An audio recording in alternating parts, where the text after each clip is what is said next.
नमस्कार, मी पंजाब डक. मी आलेलो आहे हरिद्वार या ठिकाणी आणि या ठिकाणून आपल्या महाराष्ट्रातल्या शेतकऱ्याला अंदाज देणार आहे. राज्यात आता म्हणजे खूप दिवस झालं म्हणजे राज्यात आपल्या महाराष्ट्रामध्ये अवकाळी पाऊस चालू आहे, दररोज भाग बदलत चालू आहे. तर आज 7 आणि 8 तारखेला म्हणजे 8-9 तारखेला आता त्या अवकाळी पाऊस आता कोल्हापूरमध्ये पश्चिम महाराष्ट्राकडे जाणार आहे म्हणून हा अंदाज लक्षात घ्यायचा. पण राज्यातल्या सर्व शेतकऱ्याला सांगू इच्छितो की ज्यांचा कांदा काढणी चालू आहे, हळद काढणी चालू आहे, भुईमूग काढणं चालू आहे, तर तुम्हाला एक सांगू इच्छितो की तुम्ही काय करा, 11 मे पर्यंत तुम्ही तुमचा भुईमूग असेल, कांदा असेल काढून झाकण्याची तयारी ठेवा. कारण की राज्यामध्ये काय झालं की परत मान्सून पूर्व पाऊस 12 मे पासून ते 17 मे पर्यंत 12 मे ते 17 मे दरम्यान जोराचा पाऊस येणार आहे. त्याच्यामध्ये वाऱ्याचं प्रमाण असणार आहे, विजाचं प्रमाण असणार आहे, गारपीट देखील असणार आहे म्हणून हा अंदाज लक्षात घ्यायचा. तो पाऊस सांगायचा झाला तर मध्ये जास्त म्हणजे आता हा जसा उत्तर महाराष्ट्राकडे, विदर्भात, मराठवाड्याकडे पाऊस पडला, तो जास्त म्हणजे दक्षिण महाराष्ट्राकडे जास्त पाऊस पडणार आहे.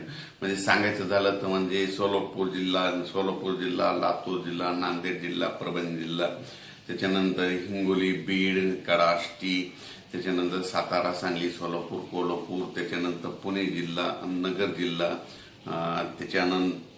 त्याच्यानंतर बीड जिल्हा, तसेच म्हणजे कोकणात ह्या भागात जरा जास्त पडणार आहे म्हणून हा अंदाज लक्षात घ्यायचा.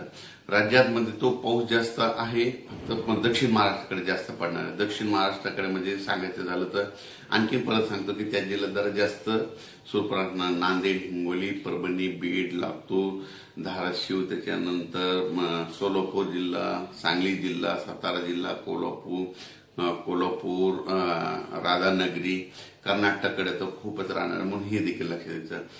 त्याच्यानंतर विदर्भात बी असणार आहे, पूर्व विदर्भात बी असणार आहे, यवतमाळ, नागपूर, भंडारा, गोंदिया, चंद्रपूर, अकोला, बुलढाणा, वाशिम या भागाकडे देखील असणार आहे.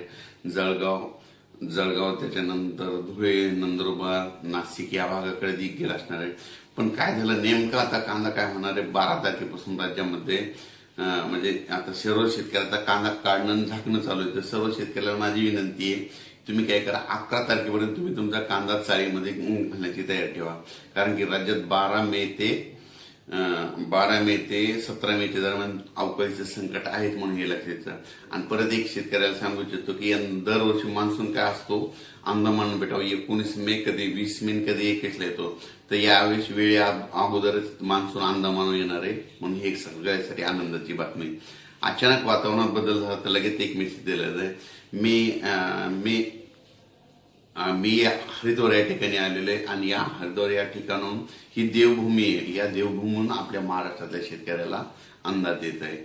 अचानक वातावरणात बदल झाला तर लगेच एक मेसेज दिला जाईल. धन्यवाद.